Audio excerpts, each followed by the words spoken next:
ಸ್ನೇಹಿತರೆ ಎಲ್ಲರಿಗೂ ನಮಸ್ಕಾರ. ಮುರಳಿ ಜೊತೆಗೆ ಸ್ವಾಗತ.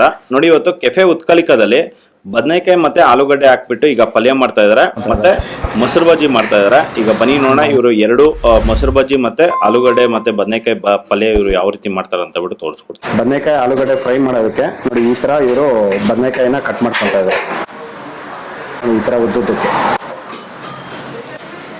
ಸ್ವಲ್ಪ ಆಯಿಲ್ ಹಾಕೊಂಡಿದ್ದಾರೆ, ಒಂದು 2 ಸ್ಪೂನ್ ಆಯಿಲು.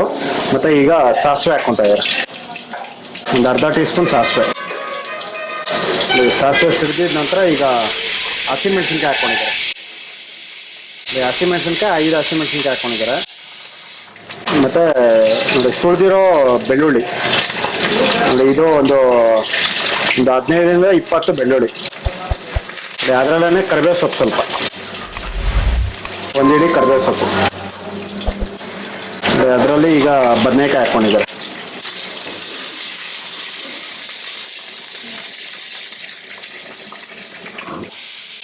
ಆಲೂಗಡ್ಡೆ,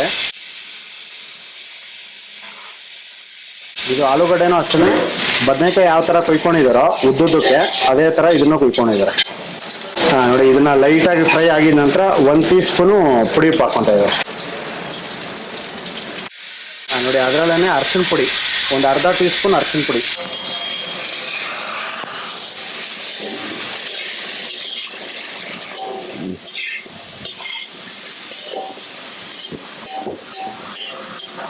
ನೋಡಿ ಇದನ್ನ ಒಂದು 3-4 ನಿಮಿಷ ಇದೇ ತರ ಫ್ರೈ ಮಾಡ್ಕೊಂತಾರೆ. ನೋಡಿ ಇದನ್ನ ಈಗ ಫುಲ್ ಲೋ ಫ್ಲೇಮ್ ಇಟ್ಬಿಟ್ಟು ಪ್ಲೇಟ್ ಮುಚ್ಚಿಬಿಟ್ಟು ಇದನ್ನ ಫ್ರೈ ಮಾಡ್ಕೊತಾ ಇದ್ದಾರೆ. ಈ ತರ ಒಂದು 2ರಿಂದ 3 ನಿಮಿಷ ಇದರ ಫ್ರೈ ಮಾಡ್ಕೊಂಡು, ಈಗ ಲೋ ಫ್ಲೇಮ್ ಅಲ್ಲಿ ಪ್ಲೇಟ್ ಮುಚ್ಚಿಬಿಟ್ಟು ಇದನ್ನ ಫ್ರೈ ಮಾಡ್ಕೊಂಡಿದ್ರೆ ಒಂದು 2 ನಿಮಿಷ ಫ್ರೈ ಆಗಿದ ನಂತರ ನೋಡಿ ಈಗ ರೆಡ್ ಚಿಲ್ಲಿ ಪೌಡರ್ ಹಾಕೊಂತಾ ಇದ್ದಾರೆ. ಇದು ಕಾಶ್ಮೀರಿ ರೆಡ್ ಚಿಲ್ಲಿ ಪೌಡರು ಒಂದು 3/4 ಟೀ ಸ್ಪೂನ್. ಸ್ನೇಹಿತರೆ ನೋಡಿ, ಈ ಪಲ್ಯಕ್ಕಂತಾನೆ ಈ ಪುಡಿ ಇದನ್ನ ಸಪ್ರೇಟ್ ಆಗಿ ಪುಡಿ ಮಾಡಿ ಇಟ್ಕೊಂಡಿದ್ದಾರೆ. ನೋಡಿ ಇದರಲ್ಲಿ ಮೆಂತೆ, ಸೋಂಪು, ಕಡಲೆಬೇಳೆ, ಉದ್ದಿನಬೇಳೆ, ಜೀರಿಗೆ ಮತ್ತೆ ರೆಡ್ ಚಿಲ್ಲಿ ಇಷ್ಟನ್ನು ಹಾಕೊಂಡು ಇದನ್ನ ಪುಡಿ ಮಾಡ್ಕೊಂಡಿದ್ದಾರೆ. ಪುಡಿ ಮಾಡ್ಕೊಂಡಿದ್ದನ್ನ ಈಗ ಇದರಲ್ಲಿ 1 ಸ್ಪೂನ್ ಹಾಕೊಂತ ಇದ್ದಾರೆ. 1 ಸ್ಪೂನ್, ಓಕೆ. ನೋಡಿ ಫುಲ್ ಆಗಿ 1 ಸ್ಪೂನ್ ಹಾಕೊಂಡಿದ್ದಾರೆ.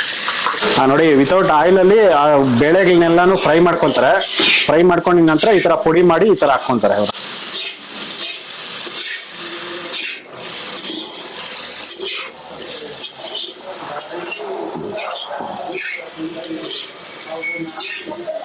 ಮಸಾಲ ಹಾಕ್ಬಿಟ್ಟು ಜಸ್ಟ್ ಒಂದು 30 ಸೆಕೆಂಡ್ಸ್ ಇದನ್ನ ಫ್ರೈ ಮಾಡ್ಕೊಂಡಿದ್ದಾರೆ.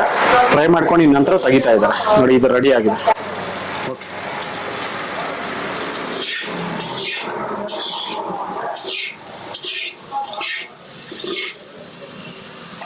ನೋಡಿ ಬದನೆಕಾಯಿ ಮತ್ತೆ ಆಲೂಗಡ್ಡೆ ಫ್ರೈ ಅನ್ನೋದು ರೆಡಿ ಆಗಿದೆ.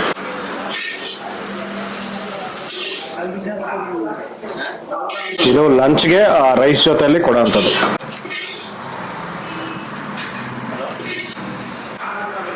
ಸ್ನೇಹಿತರೆ ನೋಡಿ, ಇದು ಕೆಫೆ ಉತ್ಕಲಿಕದಲ್ಲಿ ಈ ತರ ಇವರು ಬದನೆಕಾಯಿ ಮತ್ತೆ ಆಲೂಗಡ್ಡೆ ಫ್ರೈ ಮಾಡೋಂಥದ್ದು. ಇದಂತೂ ತುಂಬಾನೇ ಚೆನ್ನಾಗಿತ್ತು. ಇದು ಮಧ್ಯಾಹ್ನ ಊಟಕ್ಕೆ ಕೊಡ್ತಾರೆ. ಮತ್ತೆ ಇದ್ರ ಜೊತೆಯಲ್ಲಿ ಇವರು ಮೊಸರು ಬಜ್ಜಿ ಕೊಡ್ತಾರೆ. ಈಗ ಬನ್ನಿ ನೋಡೋಣ ಇವರು ಮೊಸರು ಬಜ್ಜಿ ಯಾವ ರೀತಿ ಮಾಡ್ತಾರೆ. ರೈತ ಮಾಡೋದಕ್ಕೆ ಈಗ 1 ಸೌತೆಕಾಯಿ 2 ಈರುಳ್ಳಿ ತಗೊಂಡಿದ್ದಾರೆ. ನೋಡಿ ಇದನ್ನ ಸಣ್ಣ ಕಟ್ ಮಾಡ್ತಾ ಇದ್ದಾರೆ. ನೋಡಿ ಈ ತರ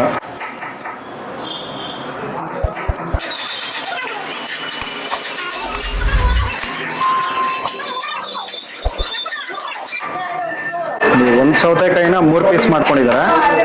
ಒಂದು ಸೌತೆಕಾಯಿನ 3 ಪೀಸ್ ಮಾಡ್ಕೊಂಡು ಈ ತರ ಕಟ್ ಮಾಡೋಕ್ಕಾಗಬೇಕಾಗುತ್ತೆ. ನೋಡಿ ಎಷ್ಟು ಸಣ್ಣಗೆ ಬಂದಿದೆ.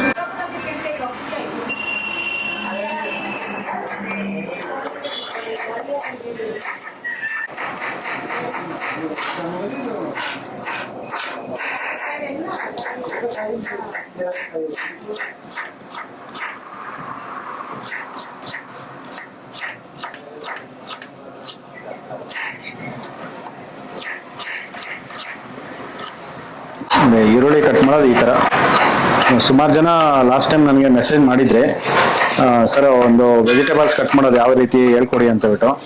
ನೋಡಿ ಈ ಥರ ಒಂದು ಆನಿಯನ್ಸ್ ಆಗಲಿ ಈ ಥರ ಸಣ್ಣ ಕಟ್ ಮಾಡಬೇಕು ಅಂದರೆ ನೋಡಿ ಈ ಥರ ಕಟ್ ಮಾಡಬೇಕಾಗುತ್ತೆ.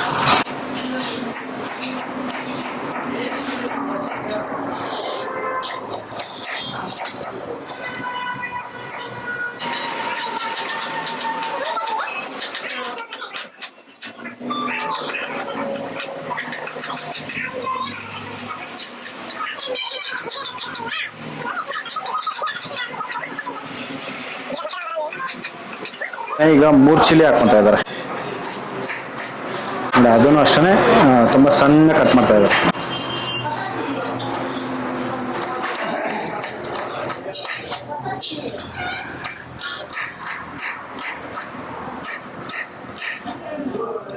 ನೋಡಿ, ಇದನ್ನ 3 ಕಟ್ ಮಾಡ್ಕೊಂಡು ಇದ್ರಲ್ಲಿ ಹಾಕ್ಕೊಂತ ಇದ್ದಾರೆ ಬೌಲಲ್ಲಿ.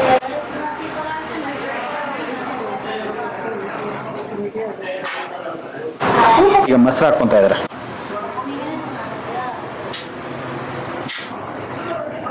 ನೋಡಿ, ಇದರಲ್ಲಿ ಒಂದು 1/4 ಲೀಟರ್ ಮೊಸರು, ಒಂದು ಅರ್ಧ ಟೀ ಸ್ಪೂನ್ ಉಪ್ಪು ಹಾಕ್ಕೊಂತ ಇದ್ದಾರೆ. ಅದರಲ್ಲೇ ಸ್ವಲ್ಪ ನೀರು, ಎಷ್ಟು ಒಂದು 50 ml ನೀರು. ರೈತಾಗೆ ಈ ಥರ ಒಂದು ಜಾಸ್ತಿ ನೀರು ಹಾಕಿದ್ರೆ ಚೆನ್ನಾಗಿರೋದಿಲ್ಲ, ಸ್ವಲ್ಪ ಗಟ್ಟಿನೇ ಇರಬೇಕು.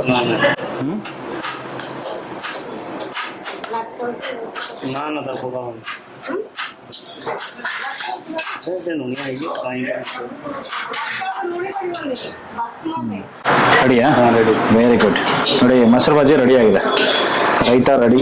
ನೋಡಿ, ಕೆಫೆ ಉತ್ಕಲಿಕದಲ್ಲಿ ಮೀಲ್ಸ್ಗೆ ಈ ತರ ಇವರು ಪಲ್ಯ ಮಾಡೋಂಥದ್ದು, ಬದನೆಕಾಯಿ ಮತ್ತೆ ಆಲೂಗಡ್ಡೆ ಹಾಕಿ. ಮತ್ತೆ ಮೊಸರು ಬಜ್ಜಿನೂ ಅಷ್ಟೇ ತುಂಬಾನೇ ಚೆನ್ನಾಗಿತ್ತು, ಮತ್ತೆ ಈ ಪಲ್ಯನೂ ಅಷ್ಟೇ ತುಂಬಾ ಚೆನ್ನಾಗಿತ್ತು. ನೋಡಿ, ಈ ವಿಡಿಯೋ ನಿಮಗೆಲ್ಲ ಇಷ್ಟ ಆಗಿದೆ ಅನ್ಕೊಂತೀನಿ. ಇಷ್ಟ ಆಗಿದೆ ದಯವಿಟ್ಟು ಲೈಕ್ ಮಾಡಿ, ಶೇರ್ ಮಾಡಿ, ಸಬ್ಸ್ಕ್ರೈಬ್ ಮಾಡಿ.